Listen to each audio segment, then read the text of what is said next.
Welcome to Engineering Influence, a podcast from the American Council of Engineering Companies, coming to you from our 2023 Fall Conference in Austin, Texas.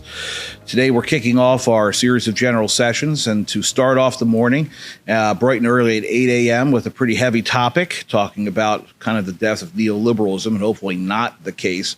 But Neil Bradley, he is the Chief Policy Officer with the U.S. Chamber of Commerce in Washington, D.C., and you just wrapped up your talk. And thank you first for joining us. Thanks for having me. It's a real honor. Yeah, it's great. It's well-timed. I think that we're here in Austin when things are crazy back home. We don't have a speaker. We've got a political system that seems to be just stuck in repeat. Yeah. Looking at potentially a presidential election that's going to be the same thing as we saw in 2016.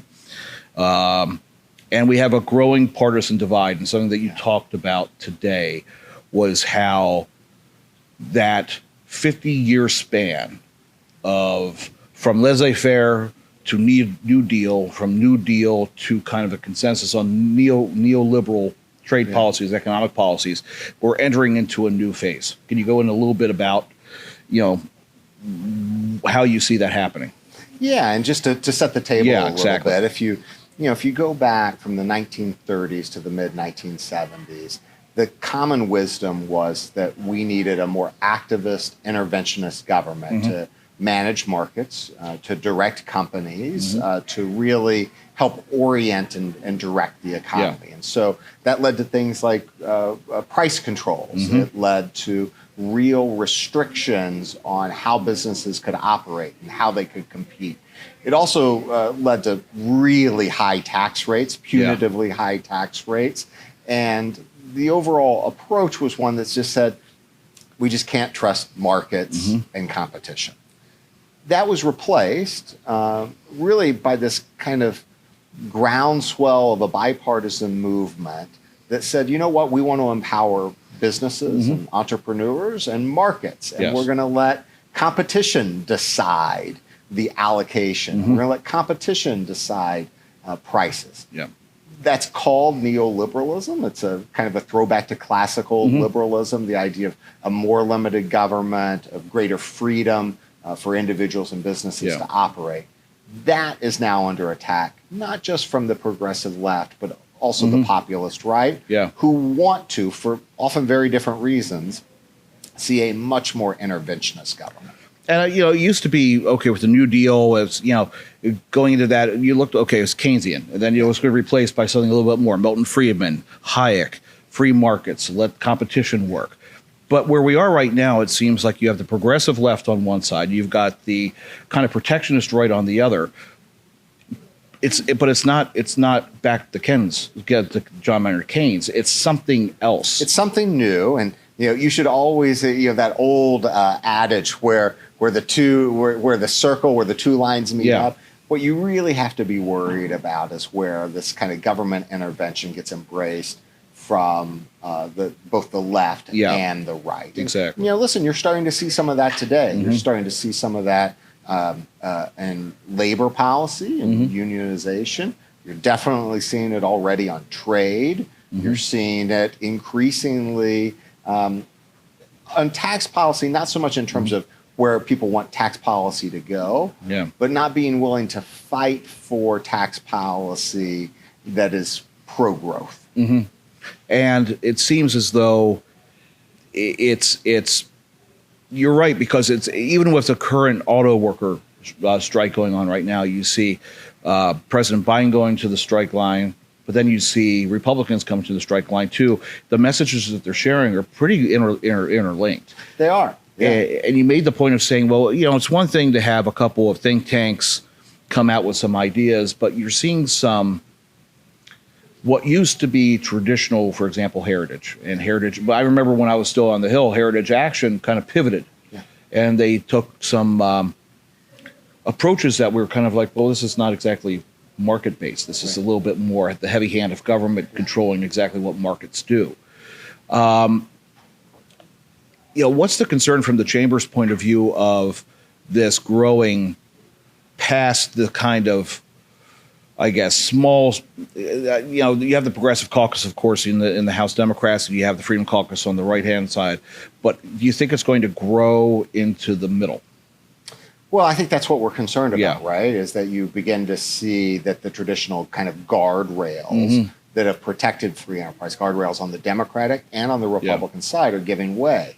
And as they give way, you have more people who kind of ascribe to those views. I think one way to think of it is people on both the left and the right politically want to see business and markets reflect their preferred outcomes and their preferred policies. And that's not the way that markets work. Exactly. Right? Sometimes it turns out that what I prefer personally maybe isn't what consumers prefer or isn't universally what consumers prefer. And so that's all of a sudden, rather than becoming a benefit of markets, that markets find and serve consumers, it's all of a sudden become a negative. That somehow we have to direct businesses towards political ends. And so I often tell folks,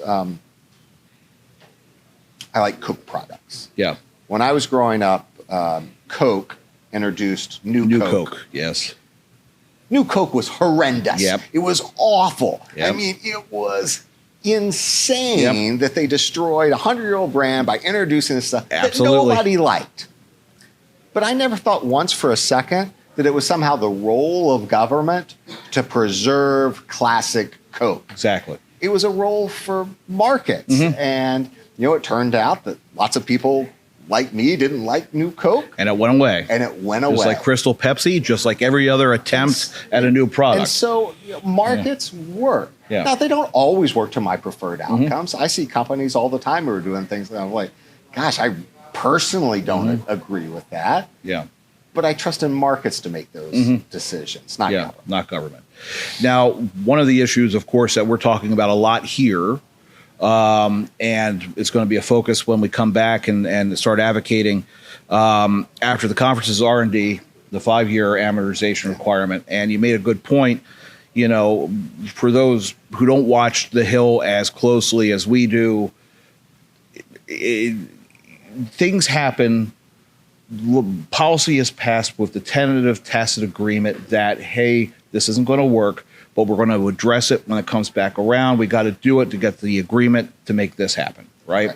That's exactly what happened with the 5-year amortization requirement. In a normal world, both sides will come back and fix it. But because of the polarization and entrenchment that you described, the status quo is not going to work.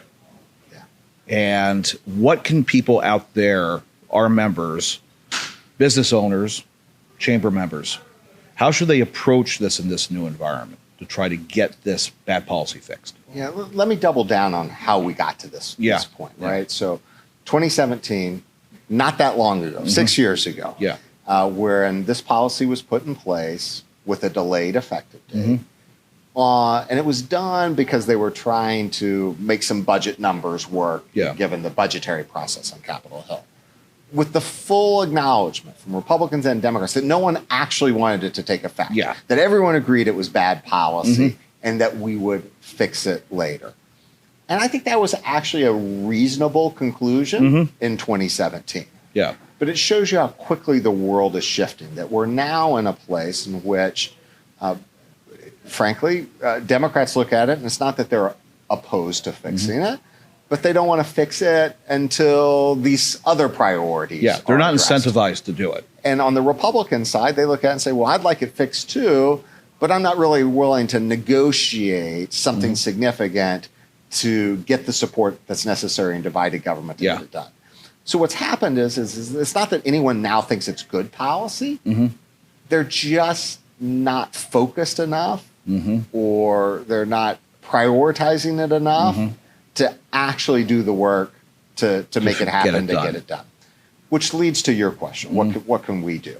Listen, we have to change legislators, elected officials' priorities. We have to describe for them the real world consequences of what is going on. We have to remind them that we're not really interested in their preferred solution. Yeah. We're interested in a solution that gets the job done. I'm reminded of a lot of conversations we had before we got the infrastructure bill done. And like ACEC, we'd have groups going in talking to lawmakers. And you never, very rarely, almost never did you find anyone who said, well, I'm against an infrastructure bill. No one ever said that, no. But what they would say is, well, I have my plan. I'm a United States senator. I have my plan. And if everyone would just agree with me, we could get this great infrastructure bill done. I had heard that for so many years, as I know you all had too, that I finally got really frustrated. And it's like, you're one of 100. Your plan with no one else's support doesn't do anything to help us get an infrastructure bill done. So until you're willing to tell us how you're going to find compromises with other senators that can lead us to a bill that can become law, don't tell me you're pro-infrastructure. Because what you have is a piece of paper that's not worth anything when it comes to the real world of building things and getting stuff done. And I think in some ways we have to be a little bit that angry about it. I really don't want to hear about people's plans for fixing R&D amortization. What I want to know is, what are you willing to do? How are you willing to compromise so that we can get something done in divided government that fixes a real problem for companies? Yeah, and I think that our CEO made that point in her remarks opening the general session that, it used to be, we're from Washington, we're here to help. Now we need you to come and tell us it's not it's not the theoretical. We need to know that this is going to bankrupt your business. This is going to put you under. And at a time when you pass the largest infrastructure investment in American history, don't hamstring the designers, putting them out of business when you expect them to do the work to actually pay off on the reinvestment that you made. So that's a call to action for our members. So if you're out there, call your congressman, join us, sign up, go to our advocacy platform and put a letter into your members of Congress, because it's critical that they hear from you, because you live this every day. I remember when I was on T&I committee with Chairman Schuster, it was the same thing. Everybody's got a plan. Everybody's got a solution. How much you want to raise the gas tax by? What's about the highway trust fund? And that idea of a comprehensive infrastructure bill was always out there. And I never thought we were going to get there. So I was amazed after I left when we actually got to the point where we passed the bill. But I think it took that, well, COVID did a lot, but I mean, it took that kind of desire to kind of break compromise and bring people together to actually get something done. So it's possible. It's not easy, but that's why we're here. Yeah, that's exactly right. And, if you think back to that infrastructure bill, it's amazing how it came down to a few key members. Yes. If you think about the U.S. Senate, that bill is a result of 10 Republican senators and 10 Democratic senators getting together and saying, we're tired of the excuses. Let's come up with a deal. Yeah. And it got to the House of Representatives, and it came down to about a dozen Democrats who said, we're not going to let this be held hostage to a bigger, what became the Inflation Reduction Act. Yeah. And then 13 Republicans who broke ranks and actually broke ranks. Yeah. So it's remarkable, but in a Congress of 535 elected officials, it's possible. It was less than 10%. Yeah, less than 10, yeah. Who were the deciding factors, which is why, the work that ACEC does, the political program, the advocacy, reaching into those offices is so important. Yeah. Because we need those champions. Yeah, exactly. Because that small group of people can actually lift mountains. That's right. If they're put in the right position and they're incentivized enough to do it. Neil, thank you so much for joining us this morning. Great presentation. Great way to kick off the conference. Hopefully things get a little bit more sane. Hopefully we have a speaker.